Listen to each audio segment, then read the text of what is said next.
You through the Nearpod that the class is doing, and if you can just write down your answers on a piece of paper and screenshot it and turn it into me at the end. Here we go. So we're going to discuss fiction genres. The first one is a novel.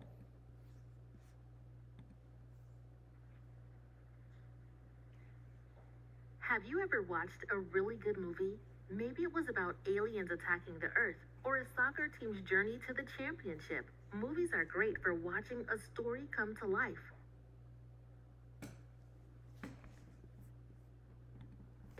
A novel is another way a story can come to life. A novel is a book that tells a made-up story. A story that didn't happen in real life is also called fiction. Novels are longer than a picture book or short story. They are usually divided into chapters, which are many pages long. Imagine a movie about two people sitting in chairs, saying nothing and doing nothing. Pretty boring, right? All novels tell a story by focusing on characters and the events that happen to them.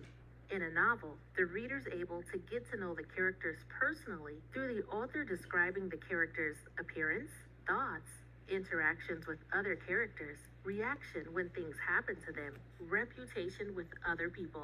For example, if you've ever read any book from the Harry Potter series, you know that the Weasley twins are very mischievous from the way other characters describe them in their numerous pranks. Novels have a beginning and an end.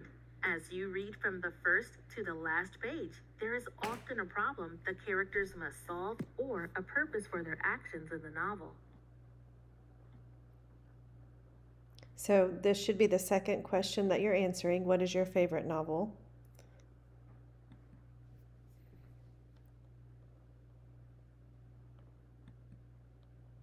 The next genre is under a subgenre is short story.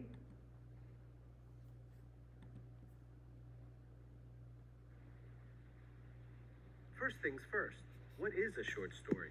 The answer may seem pretty obvious, but a short story is a story that is short and to the point. Generally, short stories include one main character and maybe a handful of minor characters, one major conflict, and only several events. Short stories can be anywhere from 1,000 words to up to 20,000 words, and usually don't take more than a few hours to read.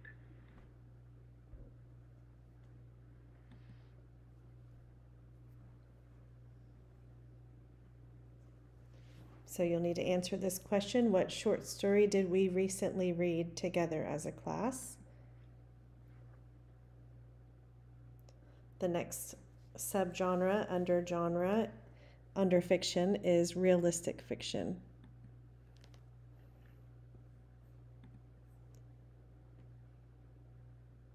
Realistic fiction is a genre consisting of stories that could have actually occurred to people or animals in a believable setting. These stories resemble real life, and fictional characters within these stories react similarly to real people. Stories that are classified as realistic fiction have plots that highlight social or personal events or issues that mirror contemporary life, such as falling in love, marriage, finding a job, divorce, alcoholism, etc. They depict our world and our society. A quick way to classify a story or novel as realistic fiction is to identify the following characteristics within that literary work. 1. Realistic fiction stories tend to take place in the present or recent past. 2. Characters are involved in events that could happen. 3. Characters live in places that could be or are real. 4. The characters seem like real people with real issues solved in a realistic way. So say goodbye to stories containing vampires, werewolves, sorcerers, dragons, zombies, etc.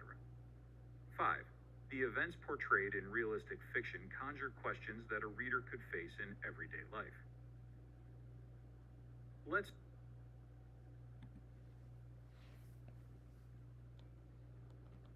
So on this section, you just need to write down what is your favorite book, movie, or television series that falls into the realistic fiction genre category.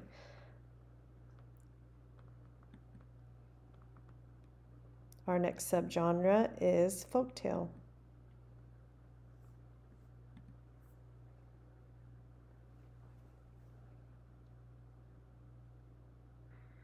campers huddle nervously around the fire as the smoke wafts up in eerie patterns. The counselor tells a familiar old ghost story in a low, spooky tone, building the anticipation as the young children squeal in terrified delight. They've heard this story dozens of times before, but it's part of camp tradition, and every year they ask to hear it again and again. The campers in this situation may not know it, but they're participating in the ancient tradition of telling folk tales, which are stories passed down verbally from generation to generation. Ghost stories, of course, are just one kind of folk tale. We'll take a closer look at what defines a folk tale and examine some different types. There are many different kinds of folk tales with thousands of regional and cultural variations, but they all share a few common characteristics. At the most basic levels, we can say that a folk tale is a story passed down orally from generation to generation. Let's look more closely at a few defining traits.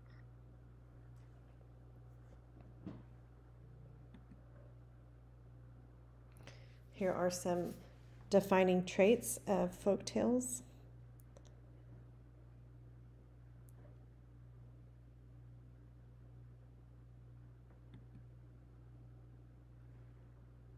The next subgenre is fable.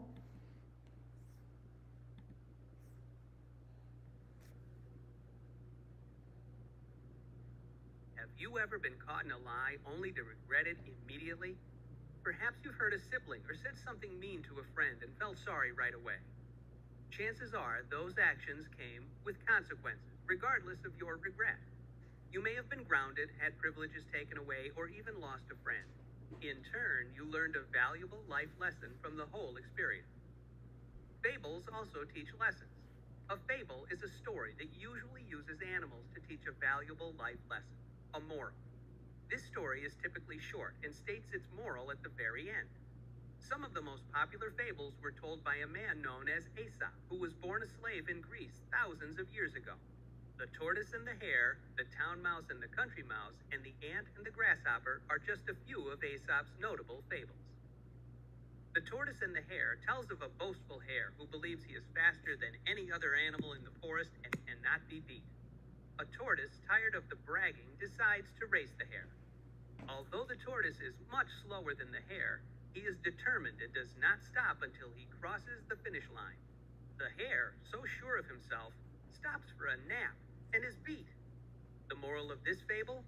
Slow and steady wins the race.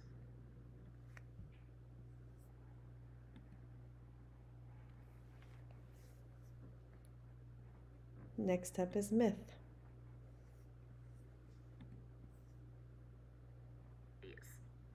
If you look closely, you'll be able to find references to mythology all throughout popular culture, books, movies, and music. That's how strong mythology's influence is, and the reason why it has lasted so many hundreds of years. That one did not work, so let's try it again. For some reason it started at the end. Sampling of the idea. Ancient cultures didn't have the access to information the way we do today, through the internet, sophisticated libraries, and published works. Cultures needed to create stories of their own to explain complicated things. Here's a sampling of the ideas that myths covered. Natural mysteries, the seasons, the moon rising and setting. Something connected with humans, like how humans were created. The results of good and bad decision-making. Special powers and flaws of the culture's gods and goddesses. Many students may be familiar with Greek mythology, but there are a lot more cultures who told myths than the ancient Greeks. Here's a list of some of the cultures: Greeks, Romans, Egyptians, Israelites, Babylonians, Norse, Norway, Chinese, Polynesian, Native Americans, Mexicans. A fine example of mythology in popular culture is the book series of Percy Jackson and the Olympians by Rick Riordan. The first book, The Lightning Thief, was even made into a movie that you might have seen. Throughout these stories, many students got to see the mythical gods and goddesses of ancient Greece interact with a young boy. Another example in film is Disney's movie Hercules, which is about the Roman mythological hero. Lady Gaga references the Roman goddess of love, Venus, in her song of the same name, and Sarah Bareilles has a song called Hercules. If you look closely, you'll be able to find references to mythology all throughout popular culture, books, movies, and music. That's how strong mythology's influence is, and the reason why it has lasted so many hundreds of years.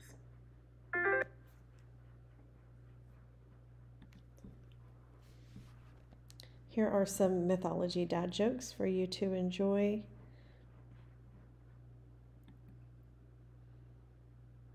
Moving on to Tall Tale.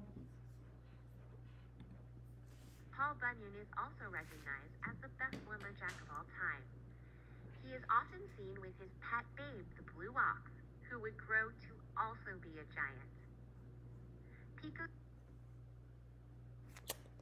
And that one also did not work. I'm so sorry, JJ. Here we go. One thing that many of us have in common is the kinds of stories we read and heard growing up. This statement alone may trigger flashbacks to some of your favorite childhood books. Were any of them about larger-than-life characters accomplishing incredible feats? If so, then you might have been a fan of tall tales.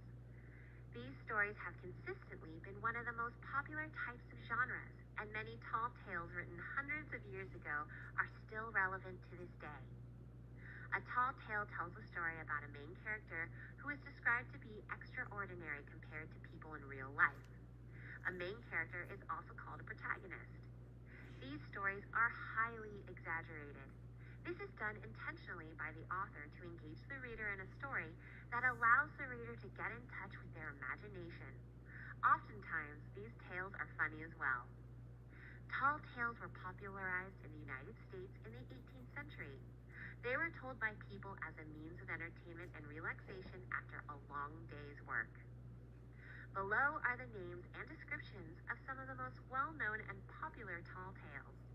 As you go through them, see how many you remember. Paul Bunyan. Paul Bunyan is a tale about the tallest man in Maine. He wasn't just tall, he was giant. In the tale, people of Maine credit Paul Bunyan for digging their lakes, creating the Grand Canyon, taming a river, and digging Lake Michigan. Paul Bunyan is also recognized as the best lumberjack of all time. He is often seen with his pet babe, the blue ox, who would grow to also be a giant. Pico. We're only going to look at Paul Bunyan. Here is an example of a tall tale that you may have heard without even knowing. Have you ever heard a fishing story that looks similar to this picture?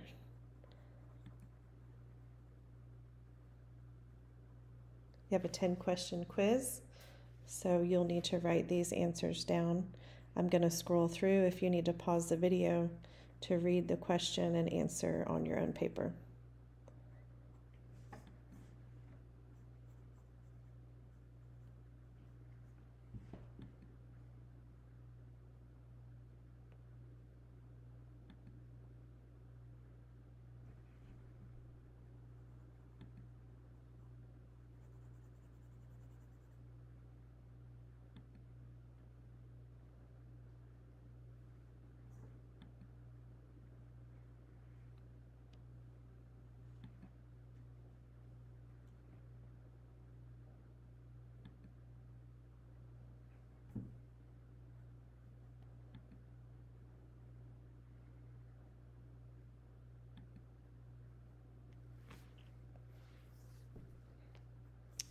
This is your exit ticket.